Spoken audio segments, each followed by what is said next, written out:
food since you are a little kid. You're sharing food to celebrate. Food is a ritual.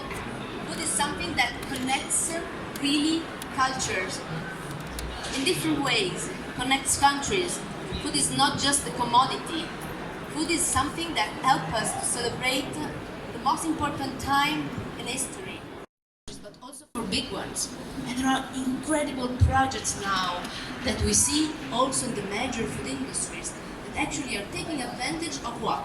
Maybe of their waste. They were wasting maybe tons of very valuable materials that now are used to create new energy or new products. Then we decided to deep dive into the role of food and identity. So how food play a role from the cultural perspective.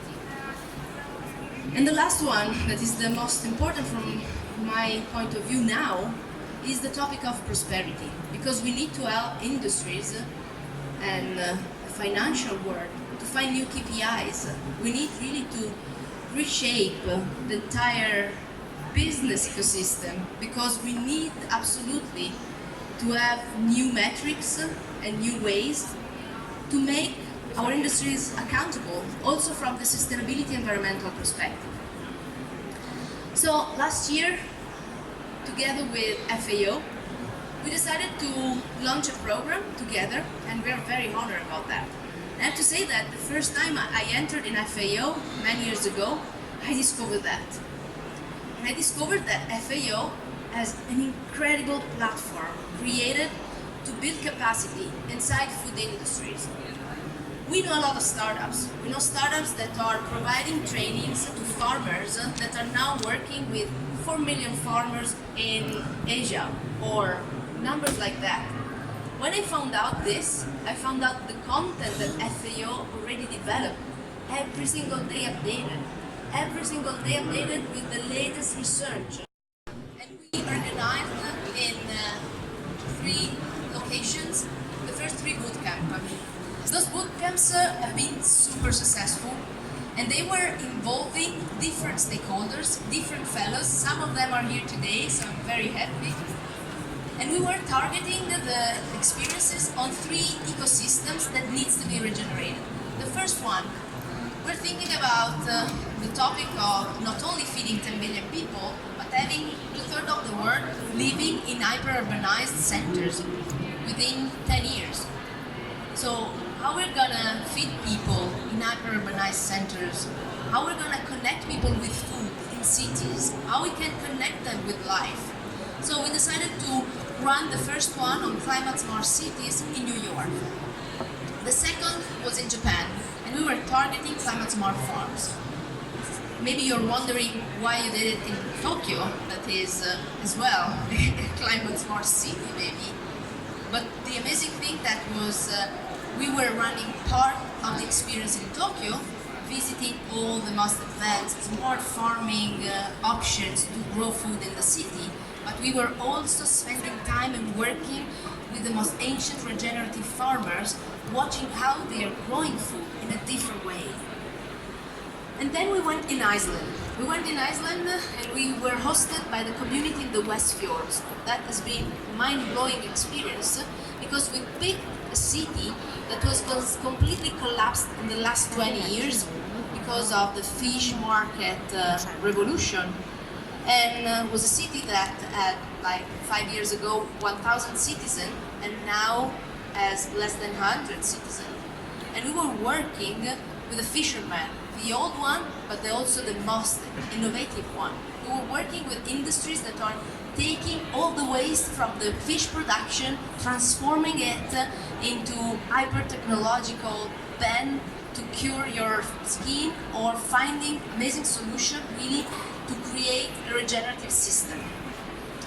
So out of these 3 experiences, we of course understood that there were a huge value. We had in a different summer school, different kind of participants. We tested a new way to create intergenerational learning experiences. You will see here now the video of New York. In the same classroom, we had 1/3 of participants that were very young, talented activists from 16 years old to 20 years old. Guys coming from Fridays for the Future that want to change the world.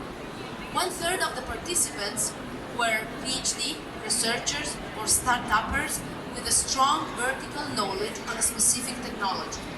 And 1/3 were executives, policymakers, president of big industries that for the first time had the chance to experience 1 week understanding food and interconnection with food with people that they would never ever find during an MBA program or an executive program.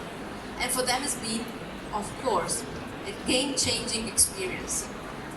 So here I want you to see the experience in New York. Like SDG 2 Advocacy Hub, World Food Program and other partners, we understood that kitchen is the starting point of the food revolution, and we need to empower cooks. Cook can be a chef, a Michelin star chef, but can be also a mom, is everyone who's feeding others, because starting from the kitchen, you can really make a huge impact. And then of course there's going to be the smart farms, smart oceans and smart cities one. And we're going to do it in 10 different cities. It's not working. Please, you can help me from there? Okay.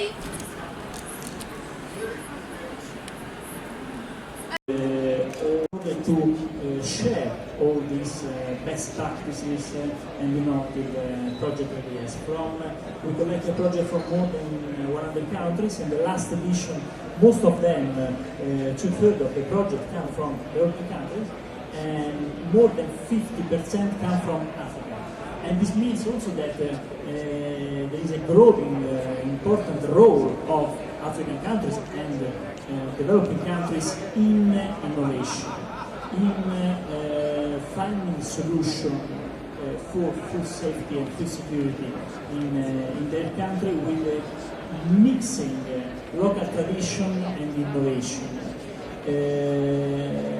It's quite nice the result that we have from the project, because is aligned with the aim to have all around the same table, in line with the SDGs. We received a project from newly graduated students from University in Uganda, but also from US Ivy League, from Cornell and from Berkeley. We received project from the rural areas of some Asian countries, from the local farmers, but also from the R&D of big multinational of food sector.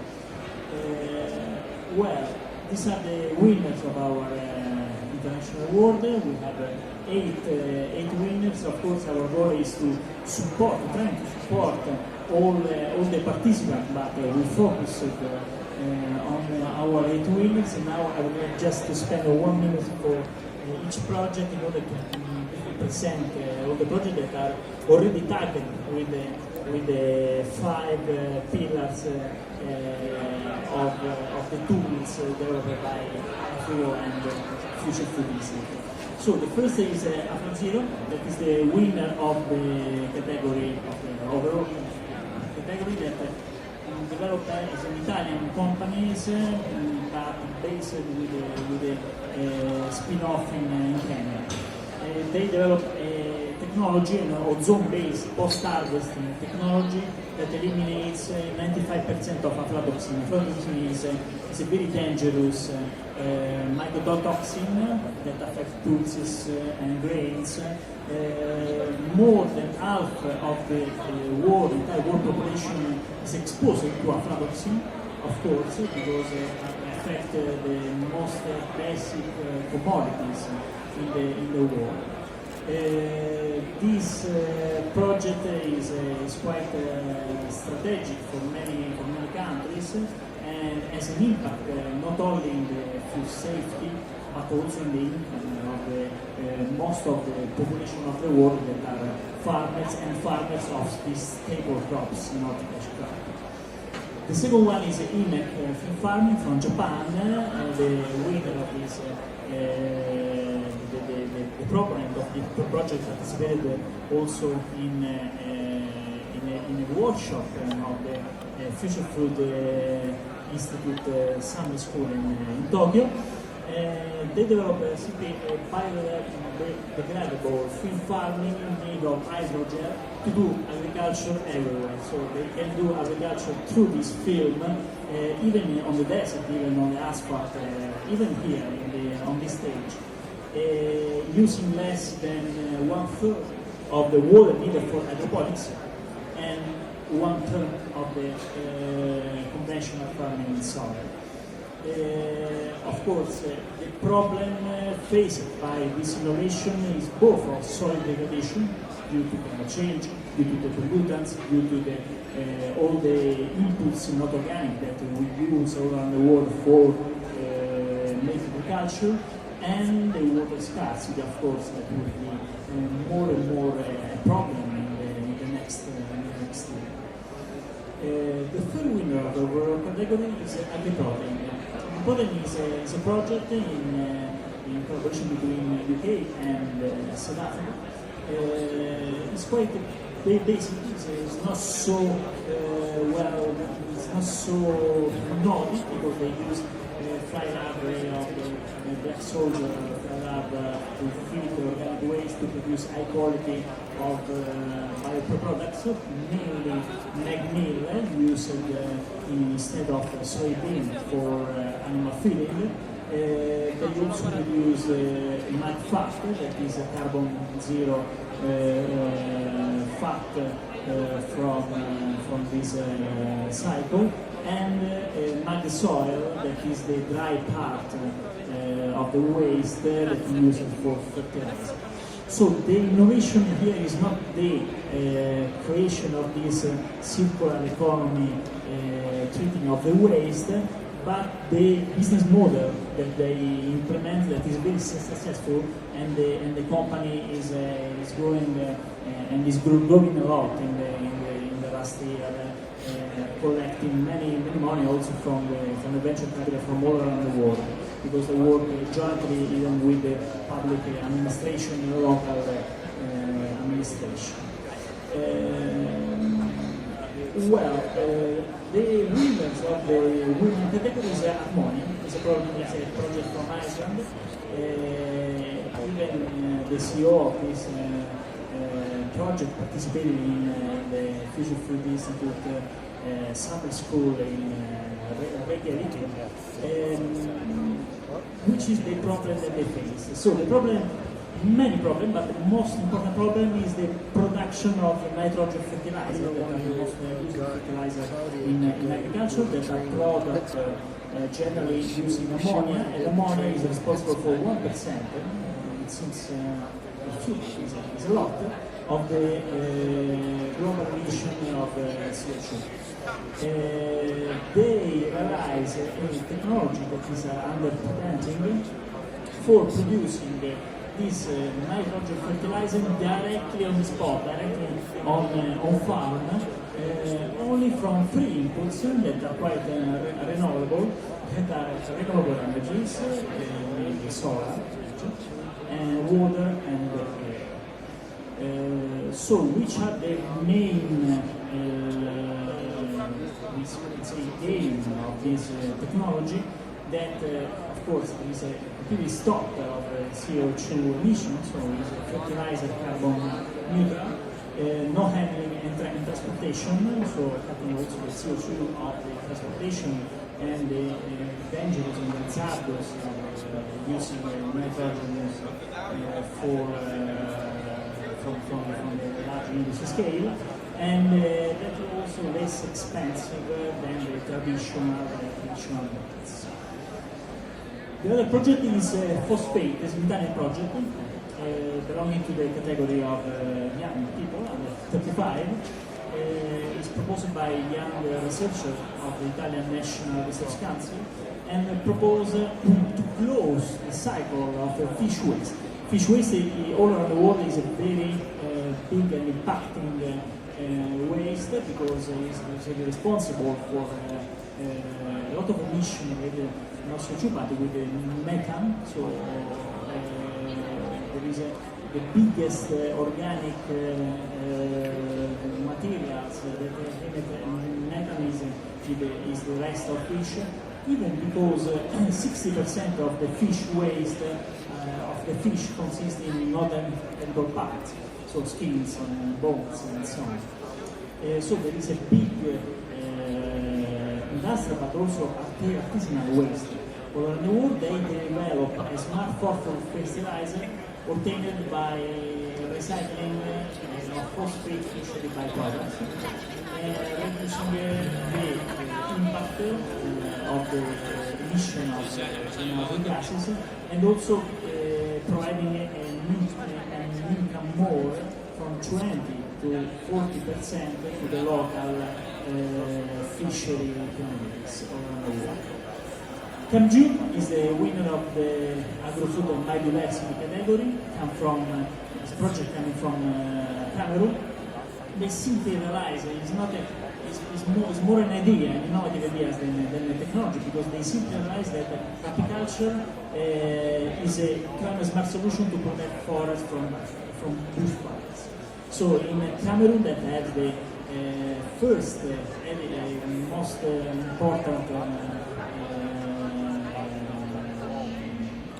forest in Africa. They have more than 25 million of hectares of forest. They have a lot of problem of bushfires for many reasons, and they this project trying to involve the local communities in the forest, producing a very important cash crop in the international market, that is honey. So they train thousands of people linked to the market in their own production, and of course they reduce a lot the bushfires in the forest, because the producers, the bee farmers, are the first protector, are the first that are directly involved in safeguarding from fires their forest, because is the source of income. Agri-food and climate change. The winners come from Bangladesh.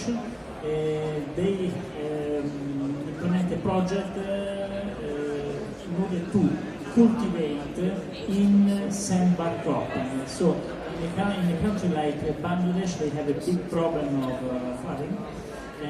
Every 6 months they have a lot of displaced people because of the flooding. They try to turn this challenge into opportunities, cultivating directly in the sandbar with a specific practice.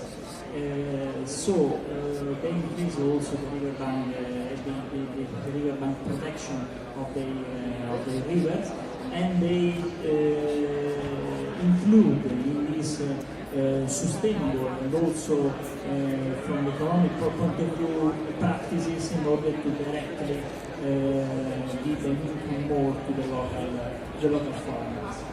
Last but not least, the winners of the Disruptive Innovation Nation of Honor, that come from Nigeria, is the first digital platform in Nigeria, and is a digital platform to connect sponsor and farmers. One of the most important problems of the agriculture, not only in developing countries but all around the world, is access to credit. And they try through this platform to connect sponsors with the farmers, with the real farmers, with smart farming advising, giving a lot of services directly to the local farmers. What we are doing to support this project, we are not an incubator, we are not an accelerator, we are a United Nations agency that try to connect the dots, and together with our partner of Vittucci and all our partners, we try to integrate this project in the value chain of our media project all around the world, then to giving them access to technology transfer activities. For example, AfraZero was introduced to CNR, to the Italian National Research Council, to test and certify this plant in order to build the first plant in Kenya, hopefully in Nigeria, in the next 2 years. but even more to give visibility to this project in order to find the partners from technical and financial point of view.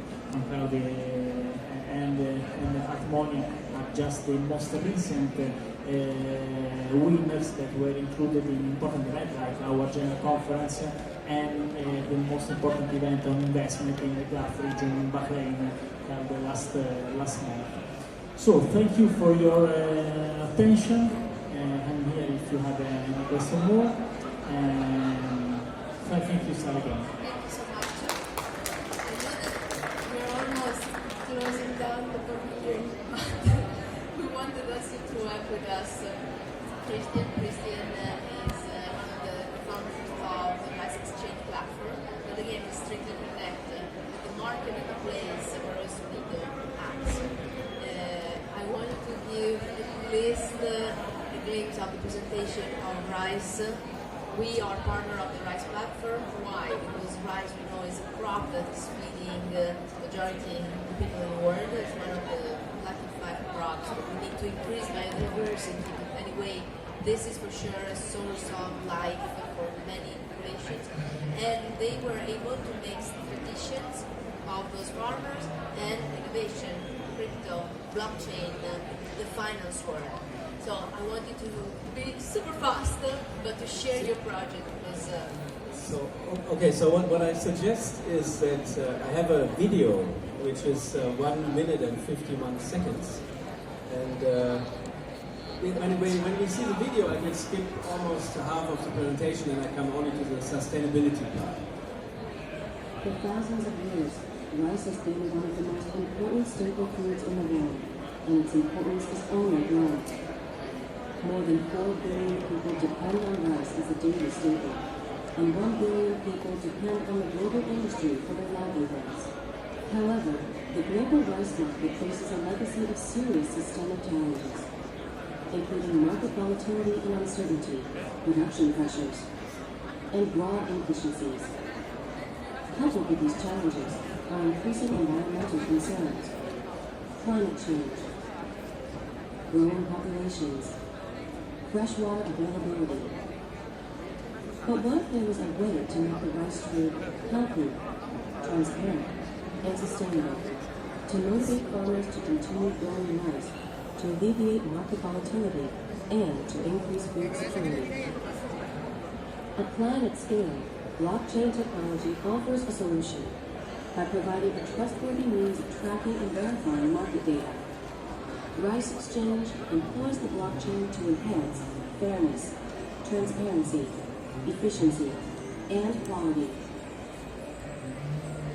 giving farmers a better return, strengthening environmental commitments, delivering new levels of efficiency, and promoting confidence in the market, comprehensively, globally, from the farmer in the field to the family at a meal. Learn more about how Rice Exchange is using blockchain technology to change the world at ricex.io. That's what we can do right now, and I try to sprint through the presentation. So, revolutionizing the global rice trade. So what we are building, next slide.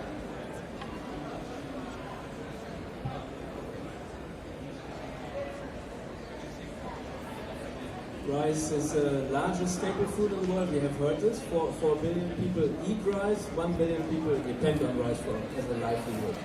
It's a market of $450 billion. And it has been growing over the last 30 years, especially the international trade. 5 times since 1987, actually. And reasons for this have also been mentioned in the video, like climate change, changing consumption patterns, and government policy shifts in different countries. In Africa, for example, rice comes more and more on the nutrition side. Then what are the problems in the global rice trade? It's a very analog, very highly fragmented industry, heavily depending on paper document exchange. We have heard, for example, that for one single trade, 10,000 emails are exchanged. And there's a lack of transparency, there's no efficiency. And first of all, what we are doing is not only blockchain, but we are digitalizing. And then we add blockchain as an additional layer of trust, which is a one-stop shopping solution for people in the rice trade and would cultivate higher connections, higher value connections, and we use smart contracts. Easy and fast execution. And we have recently partnered up with Fujitsu. I'm actually German, but I'm based in Japan. And Fujitsu is one of the founding members of the Hyperledger Consortium. This is what it will lead to. We have a cost reduction of 20% by introducing our blockchain technology and efficiency up to 90%. We haven't launched the platform yet, but we have already 453 early adopters in more than 60 countries right now. And they are all waiting to use the platform. We have already run a pilot test, and in January next year we will be live, if everything goes all right. And we are including not only the buyers and sellers, so importers and exporters, but also service providers, insurance companies, shipping companies, inspection companies. And the inspection companies are especially important in terms of sustainability because we work together with a Sustainable Rice Platform, which is an organization of the United Nations and the International Rice Research Institute. Here are our other integration partners. We are partnering with the largest shipping line, Maersk, and with Ducat. On the insurance side, with the second largest insurance broker in the world for marine insurance, CRC Saint-Honoré. And we have the four most important globally active inspection companies. And then on the payment side, SWIFT is the international bank transfer. And they have now the SWIFT GPI platform, and we are pioneering in this platform with Rice Exchange. This is about strategic differentiation. So we are only focusing on one vertical, on rice, in the commodities trade. And we are focusing on marine trade, only the international shipments. And we don't say cut the middleman. If you hear blockchain, usually people, oh, you're cutting the middleman. No. We are working with all the different players in the chain. And finally, this is about the sustainability solutions. Like I said, we partner with the Sustainable Rice Platform. And what it leads to, rice farmers are among the world's most vulnerable to climate change. Impacts such as rising sea levels, salinity, temperature rise, droughts, and flooding. And the first one is provenance and traceability. This is very much supported by introducing blockchain. And we can also achieve higher income for smallholder farmers because we will introduce a verifiable certificate which people can choose to trade rice internationally. So verifiable certificates will help the smallholder farmers to increase the income by achieving higher pricing. In Vietnam, for example, higher prices have been achieved between 9% and 33% pricing. Here we see a phenomenon which is related to greenhouse gas emissions. So in the water flooded rice fields, methane gas is emitted, and methane gas is even worse than CO2. And we have already seen in the EY presentation that rice contributes to 10% of greenhouse gas emissions in agriculture. So it's the second largest behind beef. Then we have the irrigation and water problem, and the SRP introduces new practices for improving the water management in the United States. And microfinance was also mentioned. We are partnering with a platform called Yapu.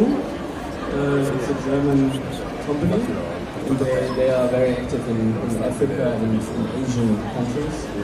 And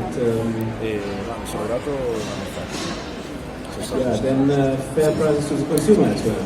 Not only achieving high prices for the smallholder farmers, but also for the consumer.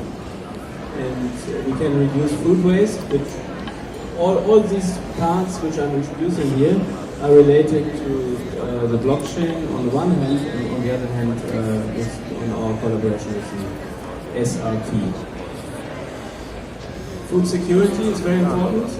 International rice trade has been increasing 5 times in the last 30 years.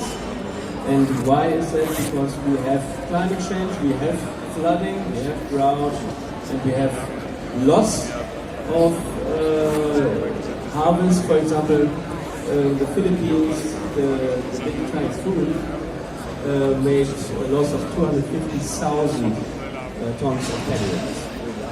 And then people have to import from other countries. This is actually the last slide, where I again stress what the blockchain can do. On the left side, we see the highly complex picture of the trade, involving all the different service providers, the banks, lots of documents and emails exchanged.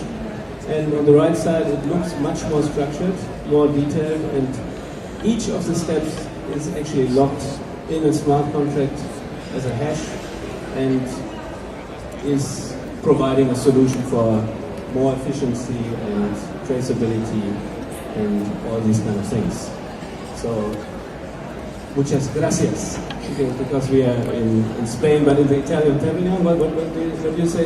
Molte grazie, o grazie mille. Grazie mille. Thank you. Thank you so much, Chris. So of course technology is there, is available, it's a mindset issue and implementation, so we really support your platform. And to conclude that, I pass the mic to our dear Beatrice. We won't go through the presentation, but when she came to the Future Food Institute, she came after her experience in food diplomacy. And she pitched to us her idea of food diplomacy, and then she jumped a journey that was like 5 years long, 4 years long. And I want just to make this conclusion. We were seeing tons of interesting best practices, applications, thoughts, platforms, frameworks. I give the mic to you. I know it's a tough word. It could be a short time, so please give it to me now. Okay, so about food diplomacy, I'm happy to speak to you all night long about that. But it's really about what we've seen, which is the power of food for international relations, for understanding other people. That was super clear to me when my grandma cooked to me, whenever I traveled and I got to eat at someone's place, that power of food was very clear. But how do we use as countries that same power to interact and understand others? Christopher said something super beautiful, which was the lack of empathy leads to conflict and to misunderstanding. So that is why I think that if we understand what others are eating and we eat their food, it is more probable that we humanize them, that we get to understand them. So that is what gastro-diplomacy is really about. So in the beginning I started doing some community work to help immigrants, especially children, integrate into their classrooms and understand each other through their food. But then I was really concerned with what Julia said, with the matter of time and scale. So how do we really make that impact happen quickly? So I couldn't just have impact in a classroom of 20 people. So I really wanted to understand how countries were doing gastrodiplomacy, how they were using food as a tool for intercultural understanding. So with Future Food 5 years ago, when I talked about gastrodiplomacy, that was something super new, and they really believed in me, and they took me around the world to understand the best practices. So countries that were pushing forward strategies of gastrodiplomacy. Some of the best examples are Thailand, Japan, South Korea, even United States. There is an interesting fact of Obama visiting Vietnam, and even if he went around talking about the alliance he wanted to build with this country, what was really heard on the media was that he went to eat some noodles and that he could really use the chopsticks. So that's what really stuck into people's minds, the fact that he appreciating and honoring that food was a signal and the most powerful symbol of showing he really wanted an alliance with that country, more than whatever he said in his conferences. So just to close up, I think something Artur said about transitioning from the power or the mindset of purpose, going towards purpose. I think countries up until now have used gastrodiplomacy, so their kitchen, for example, Italy, for promoting their exports and so on. That is to using food to gain more power internationally. How can we use food for purpose? How can we position our countries as countries that are more sustainable and that are doing food for good? And that's all. I hope to have done it quick enough. Thank you all. I know it's late, but it's been really a pleasure to have you with us, and we want to have you with us in the bootcamp. So you are all invited to follow our mission and to be part of this mission to change the world. Thank you, and enjoy COP25. Thank you to the ministry.